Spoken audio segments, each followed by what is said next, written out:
બોટાદ જિલ્લાના રાણપુર તાલુકાના અણિયાળી કસ્બાતી ગામની પ્રાથમિક શાળામાં ચાલતા મધ્યાહન ભોજનના મોટા પાયે ભ્રષ્ટાચાર અને ગેરરીતિઓ આચરવામાં આવી રહી હોવાની ગંભીર ફરિયાદો સ્થાનિકો દ્વારા ઉઠી છે, જેના પગલે તંત્રની કામગીરી સામે અનેક સવાલો સર્જાયા છે.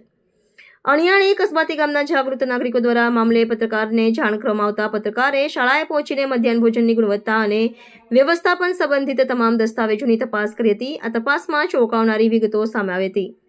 ભોજન માટે ખરીદવામાં આવેલી કોઈ પણ વસ્તુના બિલ હાજર ન હતા. એટલું જ નહીં, ગોડાઉનમાં મધ્યાહન ભોજનનો કેટલો સ્ટોક હાજર છે તેના પણ કોઈ વ્યવસ્થિત અને પ્રમાણિત કે બિલ દસ્તાવેજો જોવા મળ્યા ન હતા.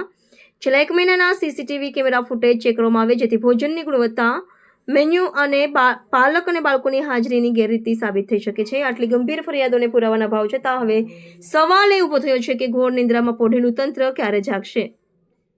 બધા લોકો પર કડક કાર્યવાહી કરવામાં આવે તેવી માંગ છે, તેમજ કોઈ પણ કાર્યવાહી કરવામાં નહીં આવે અને મધ્યાહન ભોજનમાં આવું નવું રહે છે તો ના છૂટકે પ્રાથમિક શાળાની તાળાબંધી પણ કરવામાં આવશે. અહેવાલ રોહિતા જતાપરા, દીવ મિરર ન્યૂઝ. લાલજીભાઈ મેર, હાલ પત્રકારમાં ફરજ બજાવું છું.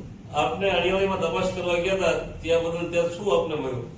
આજે હું અણિયાળી કસ્બાતી ગામમાં મધ્યાહન ભોજનમાં મારે વારંવાર રજૂઆત આવતી હતી ગામના લોકોની કે મધ્યાહન ભોજનમાં ખૂબ જ ભ્રષ્ટાચાર થાય છે, મેન્યુ પ્રમાણે જમવાનું નથી બનતું. તો તેના માટે થઈને મેં આજે 1 વાગ્યે મધ્યાહન ભોજનમાં વિઝિટ કરેલી.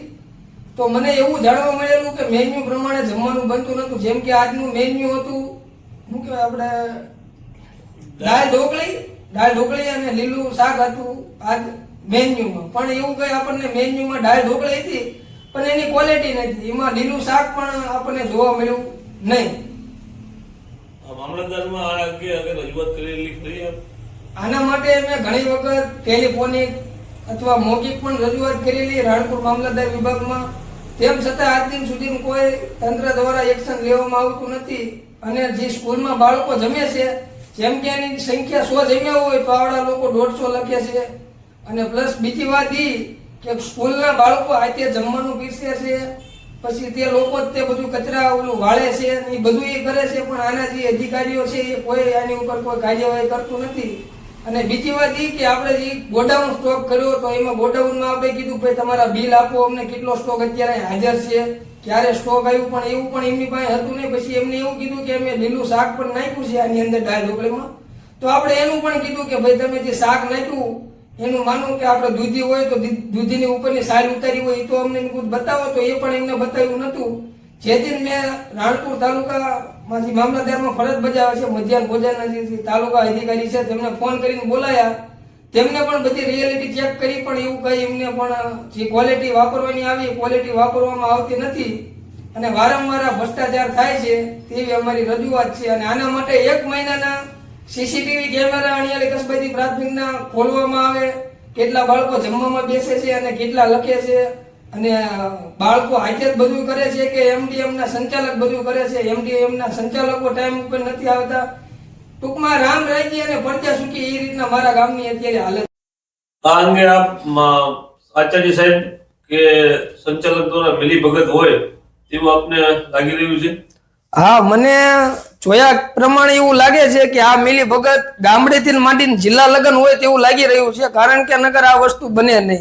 આવડા લોકો મધ્યાહન ભોજનમાં જે રાણપુર તાલુકા અધિકારી છે એવડા એ લોકોને ખરેખર ગામડે જ્યારે હોય ત્યારે વિઝિટ કરવી પડે. શું હાલ છે, બાળકો શું જમે છે. જો એક આ ગરીબોના બાળકોનું આવું ખાઈ જતા હોય આવડા લોકો, તો બીજું શું ન કરી શકે. આ અંગે સરપંચને ગ્રામજનોએ કોઈ વખત રજૂઆત કરેલી ખરી?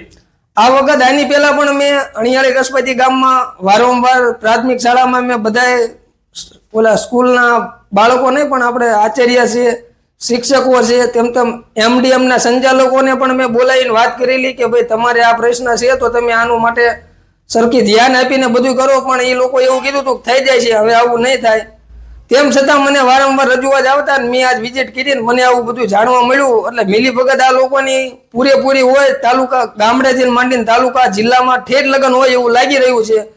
જો આની તપાસ વહેલી તકે કરવામાં આવે, મહિનાના સીસીટીવી કેમેરા ખોલવામાં આવે, અને જો આની ઉપર કોઈ કડક કાર્યવાહી કરવામાં નહીં આવે તો અણિયાળી કસ્બાતી પ્રાથમિક શાળામાં તાળાબંધી પણ કરવામાં આવશે.